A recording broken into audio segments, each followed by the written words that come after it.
नमस्कार, जय हिंद, वंदे मातरम। दोस्तों, एक बार फिर से आपका स्वागत है द न्यूज टॉक पर, जहां पर आप जानने वाले हैं देश और विदेश की तमाम बड़ी और महत्वपूर्ण खबरें। तो वीडियो में आगे बढ़े उससे पहले आपसे एक छोटी सी विनती करना चाहते हैं कि इस वीडियो को लाइक और शेयर जरूर कर दीजिएगा, साथ ही हमारे चैनल को सब्सक्राइब जरूर कर लीजिएगा। वहीं पर दोस्तों, वीडियो में आगे बढ़े उससे पहले आपके जनरल नॉलेज में वृद्धि के लिए आपसे एक प्रश्न पूछना चाहते हैं। आज आपको कमेंट करके बताना है कि भारत किस वर्ष आजाद हुआ था। जी हाँ, कमेंट करके जरूर बताएगा। तो चलिए बिना देरी के शुरू करते हैं आज की खबरों के कारवा को। पहली खबर, केंद्र सरकार का बड़ा फैसला, गृह मंत्रालय ने कोरोना नियमों की गाइडलाइन 31 अक्टूबर तक बढ़ाई। जी हां, गृह मंत्रालय ने मंगलवार को त्योहारी सीजन के नजदीक आने पर कोविड-19 के लिए कंटेनमेंट दिशा निर्देशों को 31 अक्टूबर तक बढ़ा दिया। बाजारों में भीड़ बढ़ने की उम्मीद के साथ गृह सचिव ने सभी राज्यों को कोरोना गाइडलाइंस को ठीक से लागू करने के लिए एक पत्र भी लिखा है। अजय कुमार भल्ला ने अपने पत्र में कहा, देश में रोजाना कोविड-19 के मामले और कोविड-19 मरीजों की कुल संख्या में लगातार गिरावट आ रही है। हालांकि अभी भी कुछ राज्यों में वायरस के स्थानीय प्रसार है और हमारे देश में कोविड-19 भी एक सार्वजनिक स्वास्थ्य चुनौती बना हुआ है। चलिए दोस्तों, जानते हैं अगली खबर। गुड न्यूज, अब सीनियर सिटीजन्स को नौकरी दिलाने के लिए खुलेगा एम्प्लॉयमेंट एक्सचेंज।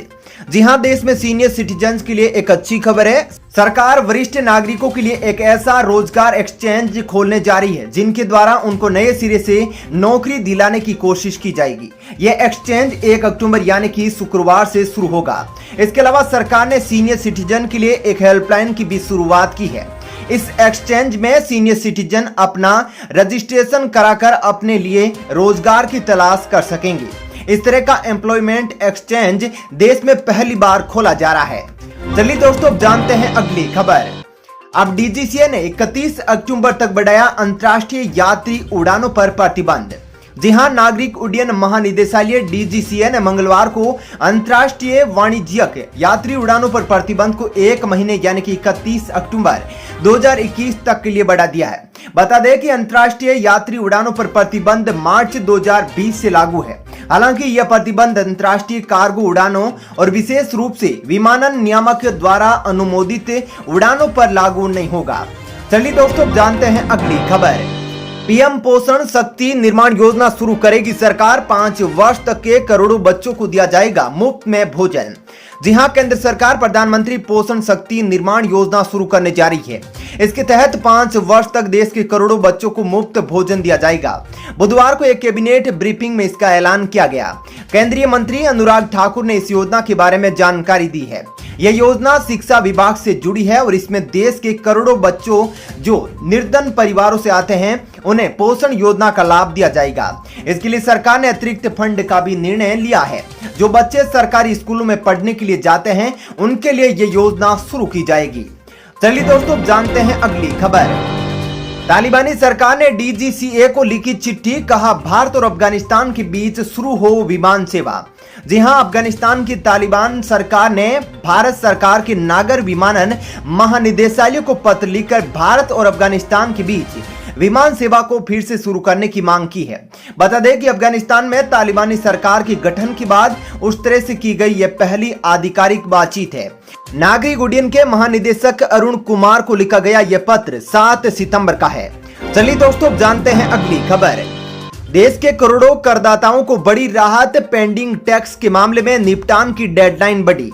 जी हां, आयकर विभाग ने एक आदेश जारी कर टैक्स अधिकारियों को पेंडिंग टैक्स मामलों में निपटारे के लिए 30 सितंबर तक आवेदन करने को कहा है। जो करदाता 31 जनवरी 2021 तक टैक्स सेटलमेंट के लिए आवेदन देने के पात्र थे लेकिन ITSC बंद होने के चलते एप्लीकेशन नहीं जमा करा पाए, उन्हें सरकार की तरफ से राहत देने का ऐलान किया गया है। सरकार ने निर्णय लिया है कि ऐसे करदाता पेंडिंग टैक्स मामलों को निपटाने के लिए 30 सितंबर 2021 तक अंतरिम बोर्ड में अपना आवेदन जमा कर सकते हैं। इसके लिए central board of direct taxes ने 28 सितंबर का एक आदेश जारी किया है। चलिए दोस्तों, जानते हैं अगली खबर। पंजाब की कमांडर बनने का सपना विफल, सिद्धू को चुकानी पड़ी कीमत। जी हां, पंजाब प्रदेश कांग्रेस कमेटी के प्रधान नवजोत सिंह सिद्धू पंजाब की सीएम चरणजीत सिंह चन्नी के ऊपर सुपर सीएम बनना चाहते थे।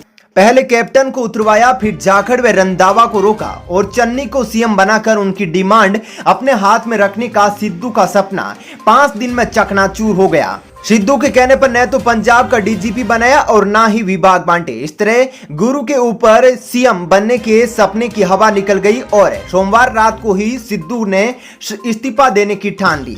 चलिए दोस्तों, जानते हैं अगली खबर। घर खरीदारों के लिए सुप्रीम कोर्ट से आई बड़ी खुशखबरी, अब दिया बिल्डरों को यह आदेश। जी हां दोस्तों, देश के करोड़ों होम बायर्स के लिए सुप्रीम कोर्ट से राहत भरी खबर आई है। एक मामले की सुनवाई के दौरान सर्वोच्च अदालत ने आदेश दिया है कि अब अधूरे प्रोजेक्ट डिलीवर करने पर बिल्डर्स को मुआवजा देना होगा। सुप्रीम कोर्ट ने साफ किया है कि बायर्स को किए गए वादे के मुताबिक प्रोजेक्ट के बुनियादी ढांचे में शिकायत और उसमें मौजूदा सुविधाओं के बिना फ्लैट डिलीवर करने यानी प्रोजेक्ट के अधूरा होने की स्थिति में बिल्डर्स को RWA को मुआवजा देना होगा। चलिए दोस्तों, जानते हैं अगली खबर। भवानीपुर उपचुनाव के लिए सुरक्षा के पुख्ता इंतजाम, 15 कंपनी केंद्रीय बल तैनात, लगी धारा 144। जी हां, पश्चिमी बंगाल की भवानीपुर विधानसभा सीट पर उपचुनाव के मद्देनजर इस क्षेत्र में सुरक्षा के पुख्ता इंतजाम किए गए हैं और केंद्रीय बलों की 15 कंपनियां तैनात की गई है। एक वरिष्ठ पुलिस अधिकारी ने बुधवार को यह जानकारी दी है। उन्होंने बताया कि जिन मतदान केंद्रों पर बृहस्पतिवार को मतदान होगा उनके 200 मीटर के दायरे में CRPC की धारा 144 के तहत निषेधाज्ञा लागू की गई है। चलिए दोस्तों, जानते हैं अगली खबर। गुलाब तूफान के बाद मंडराया एक और तूफान का खतरा, मौसम विभाग ने जारी किया अलर्ट। जी हां दोस्तों, बीते दिनों बंगाल की खाड़ी में उठे चक्रवाती तूफान गुलाब की वजह से कल यानी मंगलवार को महाराष्ट्र, गुजरात, तेलंगाना और मराठवाड़ा समेत कई जगहों पर भारी बारिश दर्ज की गई थी। जहां अभी देश गुलाब चक्रवात के कहर से उबर नहीं पाया है, इस बीच एक और चक्रवाती तूफान के दस्तक की आशंका जताई जा रही है। मौसम विभाग का कहना है कि उत्तर पूर्वी अरब सागर के ऊपर एक और उष्णकटिबंधीय तूफान आने की संभावना है। यह तूफान गुलाब का ही सीक्वल होगा। ऐसा कहा जा रहा है कि इस चक्रवाती तूफान का असर सबसे ज्यादा महाराष्ट्र और गुजरात के समुद्री इलाकों में दिखाई देगा। चलिए दोस्तों, जानते हैं अगली खबर।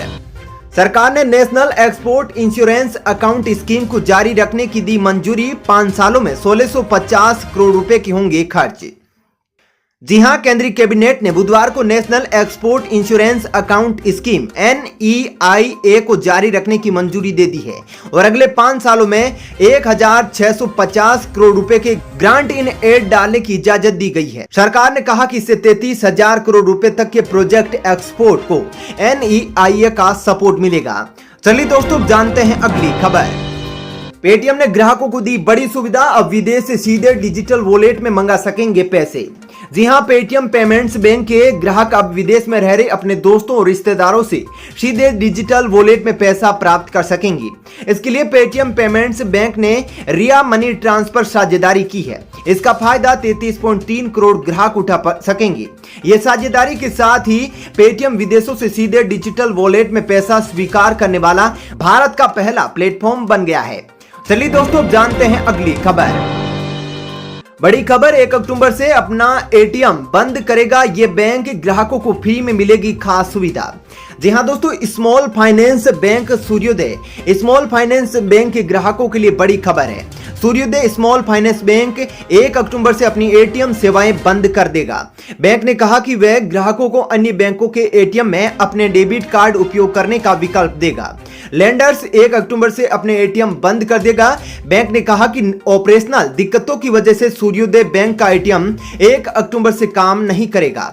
बैंक ने ग्राहकों को अपने संदेश में कहा कि आप अपनी आवश्यकता के लिए कैश विड्रॉल किसी अन्य बैंक के ATM पर अपने सूर्योदय बैंक के ATM यानी डेबिट कार्ड का उपयोग करके जारी रख सकते हैं। चलिए दोस्तों, जानते हैं अगली खबर।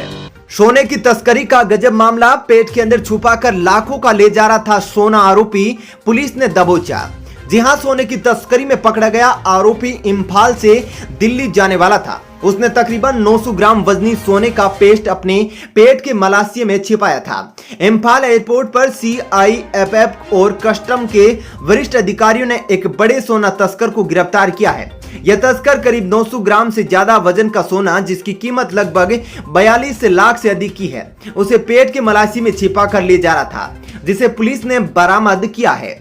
चलिए दोस्तों, जानते हैं अगली खबर। बाजरे की किसानों के लिए आई खुशखबरी, सरकार ने किया बड़ा ऐलान। जी हां, हरियाणा सरकार इस खरीफ सत्र में बाजरा को राज्य की भावांतर भरपाई योजना में शामिल करेगी। मुख्यमंत्री मनोहर लाल खट्टर ने मंगलवार को यह जानकारी दी है।